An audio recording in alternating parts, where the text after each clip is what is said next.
रंगनाथ मिश्रा जी बगल में मंत्री थी, जगह जगह ऐसे बैठा देते थे लोगों को, प्रशासन को। केवल एक गाड़ी से मैं चलती थी, जहां 2 गाड़ी आती थी तुरंत हमारी गाड़ी को सीज कर दिया जाता था। आप जैसे लोग बहादुर लोग, सेक्टर पर भारी लोग, नेता लोग हैं, तो ऐसे शासन और प्रशासन को आप चकनाचूर कर सकते हैं। किसी से डरने की जरूरत नहीं है। और ये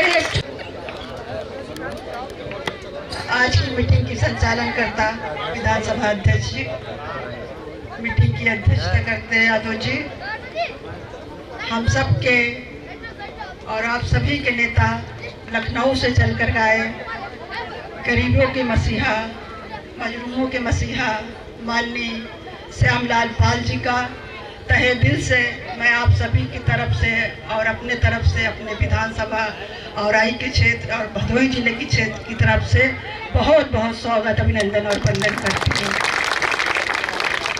मंच पर उपस्थित मझवा विधानसभा के 3 बार विधायक माननीय रमेश चंद्र बिंद जी और हमारे ही क्षेत्र से सांसद आप रहे रमेश चंद्र बिंद जी का भी बहुत बहुत स्वागत करती हूँ। बाल कुमार पटेल जी जो हमारे बड़े भाई हैं, पुराने संबंध भी हमारे बड़े अच्छे हैं, उनका भी मैं बहुत बहुत स्वागत करती हूँ। बहुत बहुत धन्यवाद।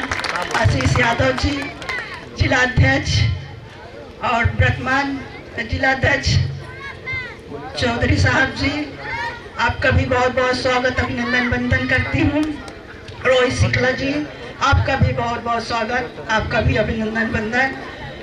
मंच के सामने हमारे पत्रकार बंधु हैं, उन्हें भी मैं बहुत बहुत स्वागत, अभिनंदन और वंदन करती हूँ। और हमारी बहनें जो बहुत देर से बैठी हैं मंच पर, मंच के सामने, उनका भी मैं बहुत बहुत दिल से स्वागत, अभिनंदन और वंदन करती हूँ। महिलाएं अगर हमारी चाह लेंगी, 1 वोट 10 वोट के बराबर होता है। मैं आपसे वादा करके जाती हूँ मेरी बहनों कि जो भी हम वादा करेंगे आपका वादा जरूर पूरा होगा। आप अपना 1 वोट माननीय जो हमारी प्रत्याशी है ज्योति बिंद जी, उनको साइकिल की बटन दबाकर देने का काम करिएगा। सामने बैठे हमारे सभी समाज के भाई, मैं केवल एक पासी समाज की बात नहीं करूंगी, मेरे लिए स्वर समाज एक है। मैं सभी से हाथ जोड़कर निवेदन और विनती करना चाहती हूँ कि आप लोग 13 तारीख को मत भूलिएगा। हमने भी उपचुनाव लड़ा था, बहुत शासन और प्रशासन देखा है। 2009 का चुनाव मायावती जी सत्ता में बैठी थी, रंगनाथ मिश्रा जी बगल में मंत्री थी, जगह जगह ऐसे बैठा देते थे लोगों को, प्रशासन को। केवल एक गाड़ी से मैं चलती थी, जहां 2 गाड़ी आती थी तुरंत हमारी गाड़ी को सीज कर दिया जाता था। आप जैसे लोग बहादुर लोग, सेक्टर पर भारी लोग, नेता लोग हैं, तो ऐसे शासन और प्रशासन को आप चकनाचूर कर सकते हैं। किसी से डरने की जरूरत नहीं है। और ये उपचुनाव अगर आपने जिता दिया तो आने वाला, जिस तरह हम लोग चुनाव जीते थे 2009 में और हमारी सरकार 2012 में बनी थी, अगर आपने मझवा से ज्योति बिंद जी को चुनाव जिता दिया तो मेरा ये वादा है, और मैं जो वादा करती हूँ 2027 खाली नहीं जाएगा। माननीय राष्ट्रीय अध्यक्ष जी मुख्यमंत्री जरूर बनेंगे। जो भी उपचुनाव जीतता है, माननीय राष्ट्रीय अध्यक्ष और समाजवादी पार्टी की सरकार बनती है, तो मेरी आप लोगों से हाथ जोड़कर विनती है।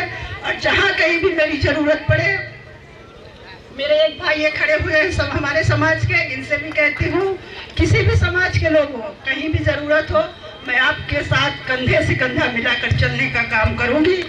कभी भी पीछे नहीं हटूंगी, चाहे पैदल चलना हो, गाड़ी से चलना हो। हमने अपने क्षेत्र में, आप पता लगा लीजिएगा, कोई शिकायत है, थोड़ा बहुत होगी, नाराजगी सबसे होती है।